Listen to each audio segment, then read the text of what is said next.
Hi, boys and girls. I hope you're having a wonderful day. Let's get started on some phonics. I hope that you're ready because today we're learning about inflectional endings. And you're like, Miss Marcial, what's an inflectional ending? Well, let me tell you.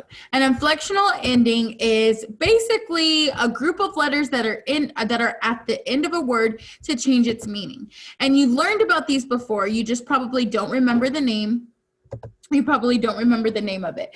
Last week we learned about ing, adding ing to words, and the rules of adding ing to a word.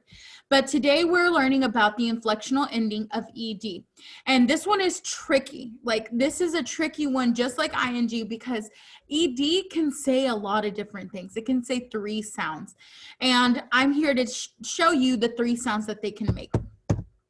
Okay, so remember, inflectional endings are a group of letters added to the end of a root word to change its meaning. So for an example, endings, you see how ing, that's an inflectional ending, but our root word is end. We just added the ing to change its meaning. Remember, ed has 3 different sounds, and we're about to learn one. Ed can say ed, so like this one, added. 1 + 1 is 2. She added those 2 numbers together. The next word is erupted. Erupted. So you hear the ed. The volcano erupted. Painted. She painted a beautiful paper. That's what we'll say. So ed, sometimes it can say ed, and you're probably wondering, well, how do I know which sound? How do I know if there's 3 different ones? Let me get to the end, and then I will tell you, and it's pretty easy. You'll get it. All right, ed can say d. It doesn't have to say ed. It can just say d. He smiled at me. Smiled. You see that ed? We don't say smiled. Smiled. We don't say that. We say smiled. So that's how you know that the ed can also say d. The next one is mailed. She mailed a book to her grandparents. Mailed. Mailed. We don't say mailed. Mailed. She didn't mail the book to her grandparents. We don't say that. It doesn't make sense, right? It doesn't even sound right. Now, the next one is smelled. She smelled the flower. She smelled the flower. We don't say she smelled the flower. We say she smelled the flower.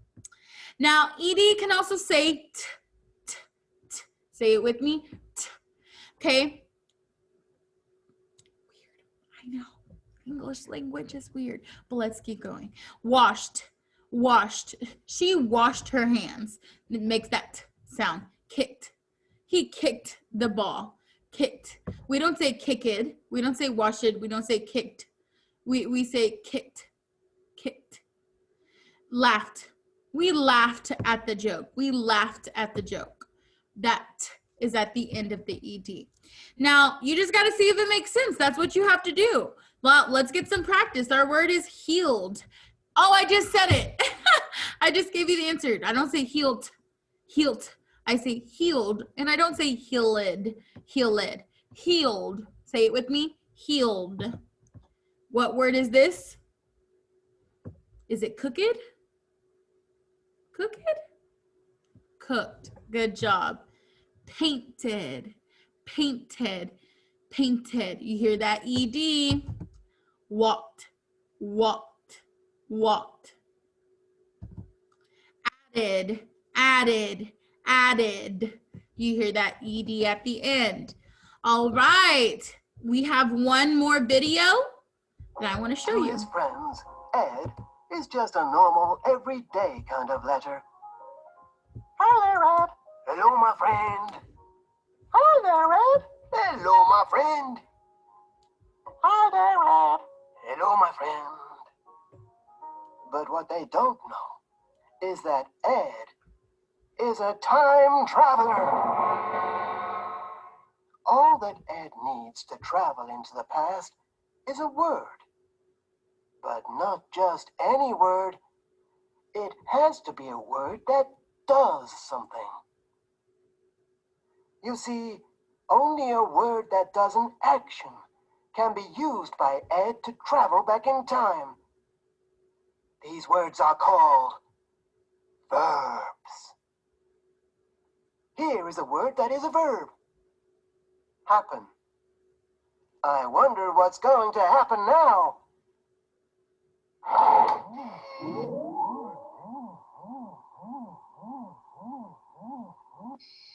Happened.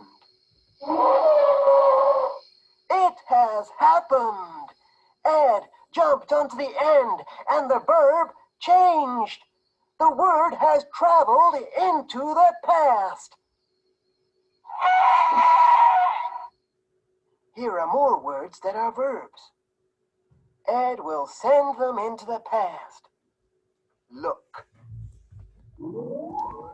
Looked. Play. Played. Want. Wanted.